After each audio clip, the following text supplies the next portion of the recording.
ప్రసాద్ అరుగు మీద కూర్చొని పేపర్ చదువుతూ ఉంటాడు. శారద టీ తీసుకొచ్చి ఇచ్చింది. ఏమైంది శారదా, ఎందుకింత మౌనంగా ఉన్నావు? మన రమేష్ వినోదుల గురించి ఆలోచిస్తూ మనసు చాలా బాధపడుతుంది. నాకు అదే బాధ. ఒకప్పుడు మనం అంతా కలిసి ఉండేవాళ్ళం. ఇప్పుడు ఇద్దరు వేరు వేరిళ్లలో ఉంటున్నారు. పండగలప్పుడు కూడా వాళ్ళు మన దగ్గరికి రావడం తగ్గిపోయింది. ఇంట్లో ఉన్న ఉత్సాహం అంతా పోయింది. నిజమే శారదా, కానీ మనం కూడా ఏదైనా ప్రయత్నం చేయాలిగా. వాళ్ళ మధ్యున్న దూరం తగ్గాలంటే ఒక మంచి కారణం కావాలి. మంచి కారణం కావాలా? ఇంకొన్ని రోజుల్లో శ్రీరామనవమి వచ్చుద్దిగా. ఈసారి మనం అందరం కలిసి భద్రాచలం వెళ్దామని చెప్తే ఎట్టగుంటది అని శారద చెప్పింది. ప్రసాద్ ముఖం ఒక్కసారిగా వెలిగిపోయింది. అది మంచి ఆలోచనే శారదా. అక్కడున్న భద్రాద్రి రామయ్య సన్నిధిలో అత్తాకోడళ్ళు చాలా బావుంటుంది చూడ్డానికి. రామయ్య కళ్యాణం చూడ్డం చాలా పుణ్యంగా భావిస్తారందరూ. అవునండి, ఈ శ్రీరామనవమికి అక్కడ జరిగే కళ్యాణం చూస్తే మనసుకి శాంతి వచ్చుద్దంటారు. బహుశా మన కుటుంబం కూడా మళ్ళీ కలిసిపోతుందేమో. వెళ్దామండి. అయితే ఇప్పుడే కొడుకులకి ఫోన్ చేసి విషయం చెప్తాను. ఈసారి శ్రీరామనవమి సందర్భంగా అందరం కలిసి భద్రాచలం వెళ్దామని ఆహ్వానిద్దాం. ఉండండి, నేను వెళ్ళి ఫోన్ తీసుకొత్తా. ఇట్లాంటి మంచి పనులకి క్షణం కూడా వాయిదా వేయకుండా చకచక చేసుకుందాం. అన్నదమ్ములు తోడుకోడలు అర్థం చేసుకుంటారు అని శారద ఇంట్లోకి అలా వెళ్ళి అలా ఫోన్ తీసుకొచ్చి ప్రసాద్కిచ్చింది. శారద కాస్త సందేహంగా, వాళ్ళు వస్తారా? చిన్న చిన్న విషయాల మీద గొడవ పెట్టుకుని ఎప్పటికీ దూరంగా ఉంటున్నారు. ఒకరింటికొకరు వెళ్ళింది లేదు, కలుసుకుంది లేదు అని అడిగింది. రామయ్య మీద విశ్వాసం పెట్టి శారదా, మనం ప్రేమగా పిలిస్తే వాళ్ళు తప్పకుండా వస్తారు. అయినా ప్రయత్నం చేయకుండానే బాధపడ్డం తప్పు శారదా అని ధైర్యం చెప్పి ప్రసాద్ ముందుగా రమేష్కి ఫోన్ చేశాడు. కొద్దిసేపు మాట్లాడి, బాబు రమేషు, ఈసారి శ్రీరామనవమి రోజు మనం అందరం కలిసి భద్రాచలం వెళ్దాం అనుకుంటున్నాం. నువ్వు కోడలు కలిసి రండి అని చెప్పాడు. రమేష్ కొద్దిసేపు మౌనంగా ఉన్నాడు. ఏమైంది బాబు? సరేనన్నా, నేను ప్రయత్నిస్తాను అని అయిష్టంగానే ఫోన్ పెట్టేశాడు. అనామిక లంచ్ బాక్స్ తీసుకొచ్చింది. మామయ్య ఫోన్ చేశారా? అవుననామిక, ఈసారి శ్రీరామనవమి సందర్భంగా అందరం కలిసి భద్రాచలం వెళ్లాలని చెప్పారు అని రమేష్ చెప్పాడు. అనామిక ఆ క్షణం ఆశ్చర్యపోయి, అందరం అంటే? మనము వినోద్ వాళ్ళు అమ్మా నాన్న అందరం కలిసి వెళ్లాలని నాన్న అనుకుంటున్నారు. ఆ మాటకి అనామిక ఏమీ మాట్లాడలేదు. ప్రసాద్ సంతోషిస్తూ, శారదా, పెద్ద కొడుకు పెద్ద కోడల్ని తీసుకొస్తానని చెప్పాడు. చాలా సంతోషంగా ఉందండి. ఇప్పుడు చిన్న అడిగి చెయ్యండి అని చెప్పగానే చిన్న కొడుకు వినోద్కి ఫోన్ చేశాడు ప్రసాద్. అప్పుడు వినోద్ కిచెన్లో ఉన్నాడు, వంట చేస్తున్నాడు. చెప్పనాన్నా, అమ్మ ఎలా ఉంది? బావుంది బాబు. ఈసారి మన కుటుంబం అంతా కలిసి భద్రాచలం వెళ్దాం. చాలా రోజులైంది అందరం కలిసి ఎక్కడికైనా వెళ్ళి అని చెప్పాడు ప్రసాద్.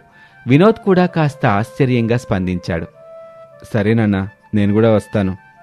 నేను కూడా అంటే కోడలి భావనని తీసుకురావా బాబు?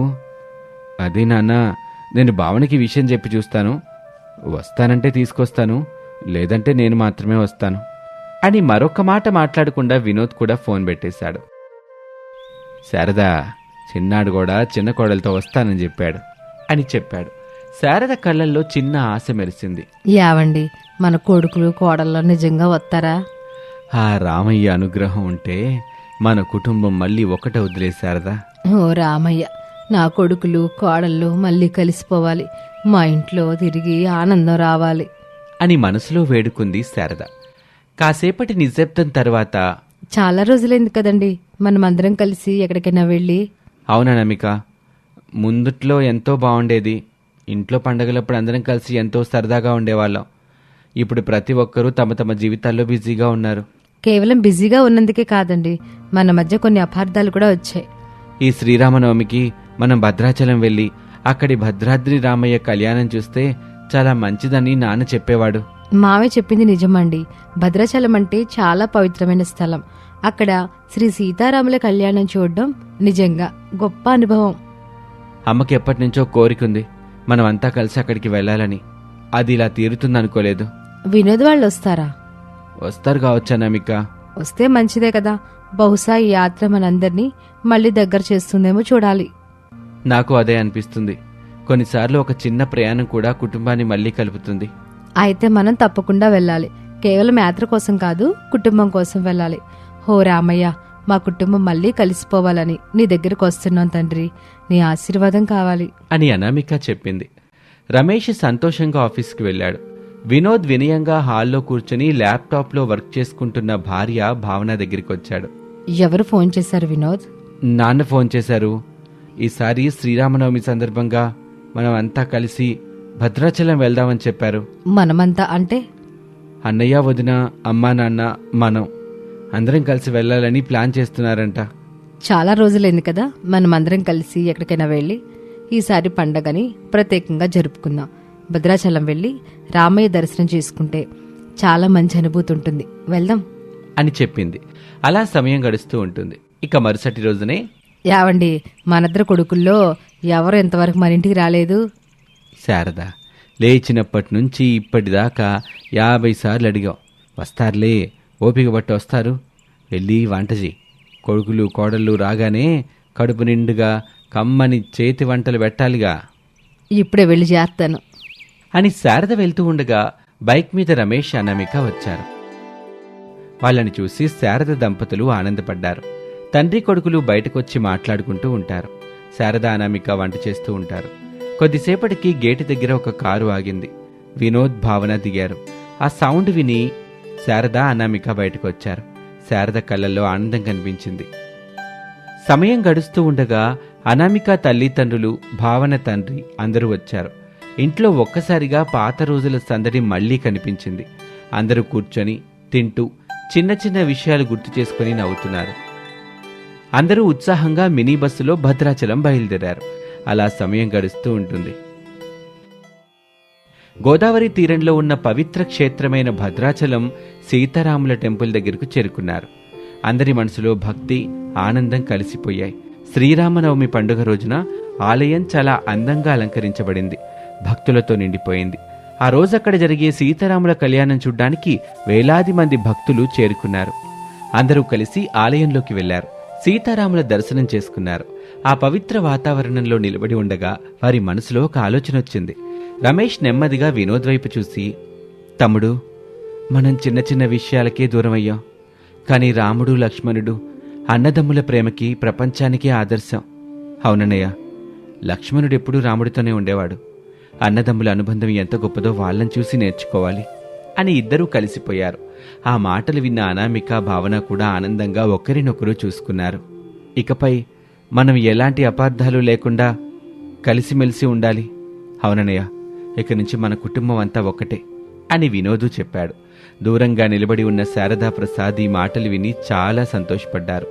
శారద కళ్ళల్లో ఆనంద బాష్పాలు వెలిగాయి. రామయ్య దయతో మన కుటుంబం మళ్ళీ కలిసిపోయింది అని ఆమె భావోద్వేగంగా చెప్పింది. అందరూ కలిసి మరోసారి ఆ సీతారాముల వారికి మనసారా నమస్కారం చేసుకున్నారు. అందరూ గుడి ఆవరణలో కూర్చుని ప్రశాంతంగా వడపప్పు, చలిమిడి తిన్నారు. అత్తయ్య, ఈ పుణ్యక్షేత్రం గురించి చెప్పరా? చెప్తాను చిన్న కోళ్ళ. సరైన సమయంలో సరైన ప్రశ్న వేసావు. మనం కాసేపు ఆ రామయ్య సన్నిధిలో ఉన్నట్టుగా ఉంటది. ఈ పుణ్యక్షేత్రం గురించి తెలుసుకున్నట్టు ఉంటది. తెలంగాణ రాష్ట్రంలో భద్రాద్రి కొత్తగూడెం జిల్లాలో గోదావరి నది తీరాన వెలిసిన అత్యంత ప్రసిద్ధ క్షేత్రమే ఈ శ్రీరామ క్షేత్రం. చిన్నకొల్ల శ్రీరామ పుణ్యక్షేత్రాన్ని దక్షిణ అయోధ్యగా పిలుస్తారు. కథలుగా చెప్పుకుంటారు. 17వ శతాబ్దంలో భక్తరామదాసుగా చెప్పుకునే కంచర్ల గోపన్న ఈ పుణ్యక్షేత్రాన్ని నిర్మించాడు తల్లి. ఇక్కడ సీతారామచంద్రస్వామి వారు స్వయంభూమూర్తులుగా కొలువై ఉంటారు. అంతేకాదు, శ్రీరామనవమి వేడుకలకి ఈ ఆలయం ఎంతో ప్రసిద్ధి చెందింది అని చెబుతుంటే అందరూ శ్రద్ధగా వింటున్నారు. ఇక్కడ శ్రీరామనవమి ప్రధాన ఉత్సవం. దీంతో పాటు వైకుంఠ ఏకాదశి, విజయదశమి, వసంతోత్సవం వైభవంగా జరుగుతాయి. ఈ దేవస్థానం చుట్టుపక్కల చూడదగిన ప్రదేశాలు ఎన్నో ఉన్నాయి. పర్ణశాల అంటే రాముడు, సీత, లక్ష్మణులతో కలిసి నివసించిన ప్రదేశం అన్నమాట. చిత్రకూట మండపం, గోదావరి స్నానఘట్టాలు అన్నీ చాలా బాగుంటాయి. చెల్లి, అన్నదమ్ముల అనుబంధానికి గుర్తుగా కూడా ఉంటుంది అని చెప్పి అన్నదమ్ముల వైపు చూసింది అనామిక. ఆ రోజు నుంచి రమేష్, వినోద్ ఇద్దరూ అన్నదమ్ముల ప్రేమతో కలిసిమెలిసి జీవించాలని నిర్ణయించుకున్నారు.